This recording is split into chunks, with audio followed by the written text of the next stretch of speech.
নমস্কার, আপনারা দেখছেন আমার বাংলা ইউটিউব চ্যানেল। আজ নিয়ে এসেছি আজকের সেরা গুরুত্বপূর্ণ খবরগুলি। তাহলে দেরি না করে চলুন শুরু করা যাক আজকের গুরুত্বপূর্ণ খবর। প্রথমে যে খবরটিতে নজর রাখব, নির্যাতিতার মায়ের কপাল ফোলা, পুলিশের বিরুদ্ধে অভিযোগ। নবান্ন অভিযানে নির্যাতিতার মা বাবার উপর পুলিশের লাঠিচার্জ। আরজি করে নির্যাতিতা তরুণীর মা অভিযোগ করেছেন, নবান্ন অভিযানের সময় পুলিশ তাদের মারধর করেছে, কিন্তু লালবাজার এই অভিযোগ অস্বীকার করেছে।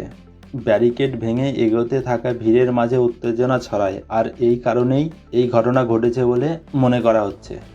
দেখে নেব পরের গুরুত্বপূর্ণ খবর। যাত্রীদের জন্য রেল নিয়ে আসলো রাউন্ড ট্রিপ স্কিম। রিটার্ন টিকিটে মিলবে 20% ছাড়। নতুন স্কিম চালু করেছে ভারতীয় রেল। আগামী 14 আগস্ট থেকে পরীক্ষামূলকভাবে চালু হচ্ছে রাউন্ড ট্রিপ প্যাকেজ। অক্টোবর ও নভেম্বরের নির্দিষ্ট তারিখে যাত্রা করলে কানেক্টিং জার্নি ফিচারের মাধ্যমে রিটার্ন টিকিটে 20% ছাড় মিলবে বলে জানিয়েছেন রেলের তরফ থেকে। দেখে নেব পরের গুরুত্বপূর্ণ খবর। ফের ধসে বন্ধ হচ্ছে শিলিগুড়ি সিকিমের 10 নম্বর জাতীয় সড়ক। ধস নেমে তিস্তায় তলিয়ে গেল রাস্তার বড় অংশ। মাত্র 4 দিন খোলার পর ফের ধসের কারণে বন্ধ হয়ে গেল শিলিগুড়ি সিকিম 10 নম্বর জাতীয় সড়ক। 29 মাইলের রাস্তায় বড় অংশ নদীতে ভেঙে পড়েছে বলে জানা যাচ্ছে। দেখে নেব পরের গুরুত্বপূর্ণ খবর। মালদায় 4.5 বছরের শিশুকে ধর্ষণ, প্রতিবেশী কিশোরের বিরুদ্ধে ভয়ঙ্কর অভিযোগ। মালদার চাচল 2 নম্বর ব্লকের 15 থেকে 16 বছর বয়সী এক কিশোরকে গ্রেপ্তার করেছে পুলিশ 4 বছরের শিশুকে ধর্ষণের অভিযোগে।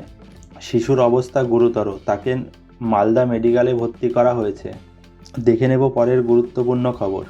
নবান্ন অভিযানে পুলিশের লাঠিচার্জ, আহত বিজেপি কর্মী। শুভেন্দুর দাবি, পুলিশের মারে শতাধিক আহত। কলকাতা ও হাওড়ায় নবান্ন অভিযানে পুলিশের লাঠিচার্জে উত্তেজনা।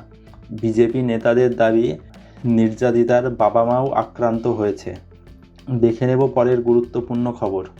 অপারেশন সিন্দুর, পাকিস্তানি জেট ধ্বংসের দাবি ভারতের S-400 মিসাইল সিস্টেমের 5টি জেট ও নজরদারি বিমান ধ্বংস। বায়ুসেনা প্রধান অমরপ্রীত সিং জানান, মে মাসে পাকিস্তানের এয়ারবেসে হামলায় ধ্বংস করা হয় একাধিক যুদ্ধবিমান। আর এর মাঝেই কাশ্মীর থেকে আসছে আরও এক সংঘাতের খবর। কুলগামে সেনা জঙ্গি এনকাউন্টার, 2 জওয়ান শহীদ। অপারেশন আখালে জঙ্গিদের সঙ্গে গুলির লড়াই। শনিবার সকালে কুলগামে সংঘর্ষে 2 সেনা শহীদ হয়েছে বলে জানা যাচ্ছে। আহত আরও 10 জন। অন্তত 5 জঙ্গি নিহত হয়েছে বলে জানা যাচ্ছে। পুরো এলাকা ঘিরেছে সেনাবাহিনী, চলছে তল্লাশি। দেখে নেব পরের গুরুত্বপূর্ণ খবর। কোচবিহারে গুলিবিদ্ধ হয়ে তৃণমূল যুবনেতার মৃত্যু। বাজারে গিয়ে এলোপাতাড়ি গুলিতে নিহত সঞ্জীব রায় নামে এক ব্যক্তি। পুন্ডিবাড়ি থানার ডোডেয়ার হাটে দুষ্কৃতীরা গুলি চালিয়ে তৃণমূল যুবনেতা সঞ্জীব রায়কে হত্যা করে। গুলিবিদ্ধ হয়েছে চালকও। দেখে নেব পরের গুরুত্বপূর্ণ খবর। নয়ডায় পরিযায়ী শ্রমিকদের সঙ্গে শামিরুল ইসলাম। বাংলা ভাষার জন্য হেনস্থার অভিযোগ। তৃণমূল সাংসদ শামিরুল ইসলাম নয়ডায় গিয়ে শ্রমিকদের সঙ্গে কথা বলেন। বিজেপি শাসিত রাজ্য বাংলাভাষী শ্রমিকদের উপর অত্যাচারের অভিযোগ তোলেন তিনি। এই ছিল আজকের সমস্ত গুরুত্বপূর্ণ খবর। আপনার কোন খবরটি সবচেয়ে গুরুত্বপূর্ণ মনে হলো কমেন্টে জানাতে ভুলবেন না।